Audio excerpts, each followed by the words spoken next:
I stepped into a different world. It was so beautiful. The streets were neat and tidy. There was a stream flowing along the road. A lot of the beautiful houses had vines growing along them with big, fragrant flowers. There was a grassy plaza with a fountain where horses were drinking their fill. There were birds and flowers and bees and butterflies everywhere. I was thinking, no wonder no one ever came back. This place is just so beautiful. All the people looked beautiful and graceful, and very few had grey hair. They walked along at leisure. Some were singing, stopping to chat to their friends and neighbours, and you could hear laughter everywhere. Bonnie and I got plenty of welcoming smiles and greetings. It was clear that they knew everyone and that they weren't used to strangers showing up at their doorstep. We made our way along the road up to the castle. When I arrived, I was surprised to see that there was a big archway to the castle courtyard without any doors or guards or further protection. I asked someone about it, and they said that the door at the wall and the guard were enough protection for the sacred land because it was a different space and time than the world surrounding it, and most people who lived in the world would not be able to find it, let alone get in. I was invited to have a look around. There was a big grassy area for rest, relaxation, and basking in the sun. There was a stream, and children were playing in the water and chasing each other in the grass or going round and round and round, making themselves dizzy. I learned that water was sacred here, and there were daily ceremonies to bless the water so it could bless the land. We went into the open castle, greeted everyone as they went about their day and their endeavors, and we found big rooms for celebrations, lots of big rooms with lush beds and bathrooms with sunken tubs. All the rooms had huge glass doors to let the breeze in and big balconies to enjoy the beautiful view of the mountain slopes all the way down to the ocean, which was far bigger than I could ever have imagined. I could even see the port with its white ships. I came up on the throne room, which was empty, but in the middle of the room was a massive pile of gold coins. I saw a man arrive with a wheelbarrow, and he shoveled a big lot of coins into it, and yet the pile only seemed to grow bigger. I asked him about it, and he replied, well, we don't really have much use for coin here in the sacred land because everyone has everything they need and want and more. But sometimes our citizens want to explore the world, and for them, the gold is useful. The more I explored, the more amazed I was. There were no sick people, and you could literally do whatever gave you pleasure. There were rooms where you could do art, paint, sew, sing, read. Oh my, the library. Cook or practice sport if you wished, and anyone could decide that they wanted to retire to their room and have a rest or some time alone. Everyone contributed because they wanted to, being already so rich in everything that made life worth living. Bonnie and I were invited to choose where we wanted to live, either in the castle or in the house in the town. Traditionally, houses were for families or friend groups, so we chose a beautiful room in the castle with a massive bed, a stocked bookshelf, and a wardrobe full of clothes that fitted me perfectly. As soon as we settled in, I heard a shout, Anima, Bonnie, you're finally here. And my cousin Tesora flew in and gave me the biggest hug, and we laughed and cried, and our dogs jumped and barked with excitement at being reunited. Once I had caught my breath and taken in that it truly was Tesora right there in front of me, I asked, what happened to you? You just disappeared without a trace or without a word. Did you know how much I missed you? She said, I am so sorry I had to leave that way, but that is how it must be. You yourself left in the same way, leaving your family to grieve. But I did keep coming back to you to tell you to join me because I knew that this is your true home too. And now you are here. You did actually come? I said. Is that why I dreamt of you so vividly? Can we go and see our families? You will find that an interesting experience. But why don't you rest and get used to the place first? and then we will show you how things work here in the sacred land. We spent the next few months making friends, creating art and food, singing with the others, blessing the water, playing in the garden and in the fountain, making friends with the horses that chose us as their riders, growing plants, speaking with fairies and divas, eating delicious food, resting in the lush bed or on our balcony or on the grass, and just living in joy, recovering from the life that we had led. We got healthier, taller, and lighter every day. I started to be able to hear Bonnie telepathically. She asked when Indigo, my cat, was going to join us. Tesoro and Joya came to find us one day and took us to the top of a turret where a handful of citizens were looking at the port city. There is some sickness there, they said. We have already sent some healing energies, but we are discussing if someone should go down there to provide healing.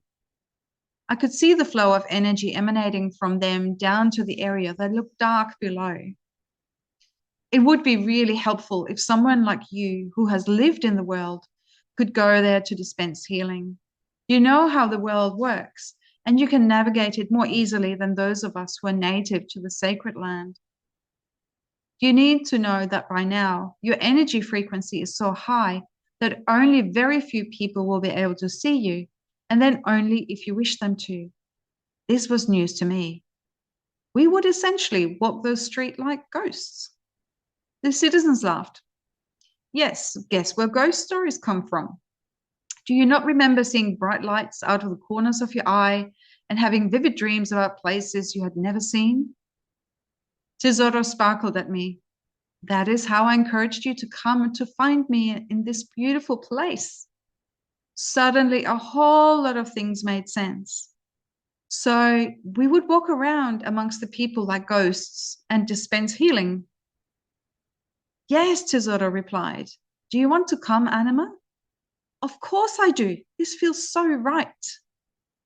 The citizens thanked us, and we went to get what we needed. Horses as swift as the wind would take us, and we were given little vials with healing that looked like swirling patterns of light and sparkles contained in a small bottle. Traveling food that was delicious and would keep us healthy, and water from our sacred spring. We set off at dark and enjoyed the speed of our beautiful horses, laughing with freedom and joy. We left the horses and our dogs at the outskirts of the town and kept going on foot. I had forgotten how dark life in the world could be. I saw hunger and homelessness, sickness and despair, grief and anger everywhere. It was a shock. I had got used to living in abundance and harmony so easily. I wanted to help every single person we came across, but Tesoro cautioned me. I know your heart is breaking right now, but for those who still choose to live this way, no amount of healing elixir is going to help. We are going to give it to those who have already chosen the light. They are living examples in this community of how life can be different, and they can be the beacon to others. A homeless man looked straight at us. Here is a bright one, said Tesoro. She approached him and greeted him. She asked if he needed any assistance. He told us that he had come upon hard times because he had been betrayed. Tesoro gave him a coin in a purse and said that as long as he kept that coin, the purse would always be full. He smiled at her with the most brilliant smile of gratitude and thanked her profusely. They can't see us unless they have pure hearts, Tesoro reminded me. Well, that certainly makes this task easier. Everyone seems so dark here, it's hard to even see the light. Don't worry, Tesoro said. There are only a few more steps. We made our way to the town well. I could see the wrongness of the water in it. Tesoro poured healing elixir into the well. Didn't you say we couldn't heal everyone?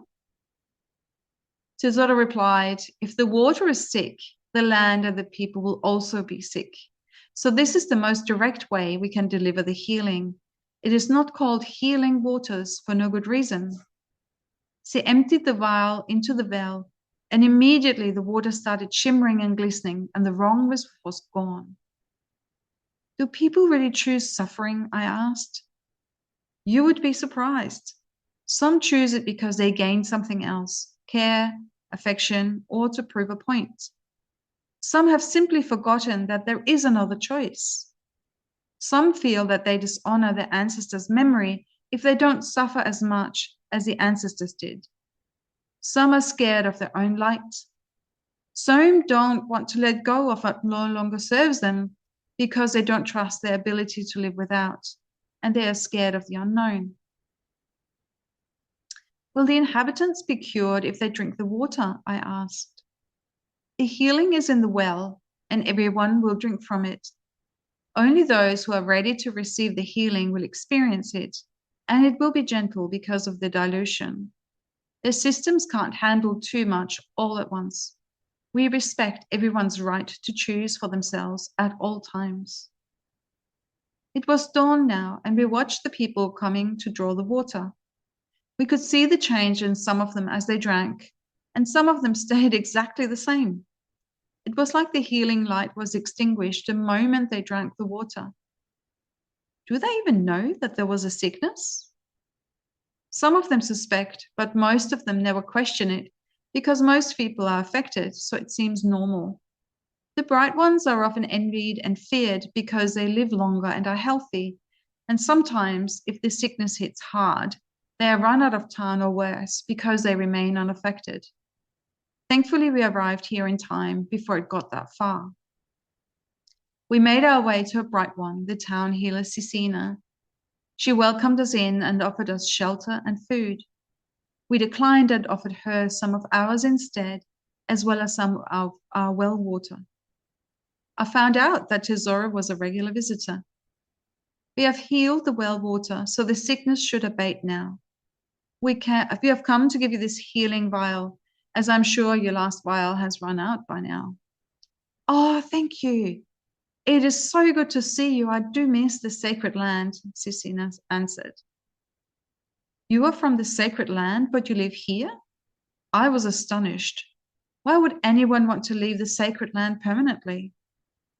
I brought healing here, just like you and Tesoro, and I met a bright one and fell in love with him, so I decided to stay. He was not able to join me in the sacred land because he had too many commitments here, so I became the healer here. We spent many happy years together, but he passed away 20 years ago. My jaw dropped. You look 40. How old are you? Cicina smiled. We come from a place where age doesn't matter because our bodies are in harmony with the land and have what they need to keep themselves healthy. I am 80. But don't the local citizens notice you're not aging? It's funny how people only see what they want to see.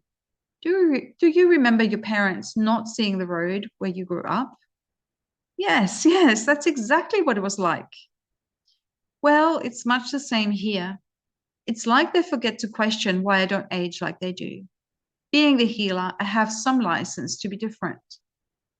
We spent a lovely day with Cicina, learning about her life and why she decided to stay. She had to drop her frequency to live here like the natives, but she still had access to all her knowledge and could consciously shift her frequencies. In this way, she was able to bridge both worlds. But don't you want to come back? I asked her. I choose to live here now. I love the people and the land, and I can do more good here than in the sacred land. Every so often, someone remembers their true nature because of an encounter with me. It's worth staying for that. I certainly had a lot to think about. On the way back to our horses, Tesoro and I decided to stop at our old village on the way back. It was so lovely to see our horses and dogs, and we felt like we flew on our way to the village. We set up camp on the other side of the road from our village, knowing that it would not be found. I was surprised to see how bright the village was. It hadn't felt like that when I lived here. This city certainly puts things in perspective, doesn't it? Said Tesoro. The water is very clear here. It was so strange to walk among all our friends and family with them not being able to see us. Some of the really young children did gaze at us, but they often looked at things in space the adults couldn't see, and no one gave it any importance. But my cat Indigo immediately came to greet us.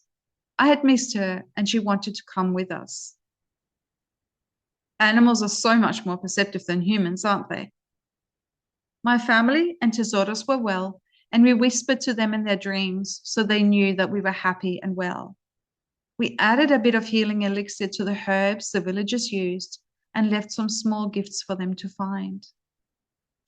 I used to do the healing here, I said sadly. It looks like your sister is doing a great job of it, said Tesoro, and now her herbs will work even better. And her heart is really bright, so she might be able to see us soon. Will she come and join us in the sacred land? Not everyone who has a bright heart decides to go on adventure to find the sacred land. Many are happy living an extraordinary life within a life that looks ordinary on the outside. I kissed my sister in her sleep like I used to, and she smiled. I gave her beautiful dreams of oceans and castles. You know you can come back anytime you want, Anima. I smiled at my best friend, who still looked 15, even if she was already 20. I know, and I know that love never dies. And I know that more and more people's hearts are brightening, and that all the world will soon be sacred land, and all water will be healing water.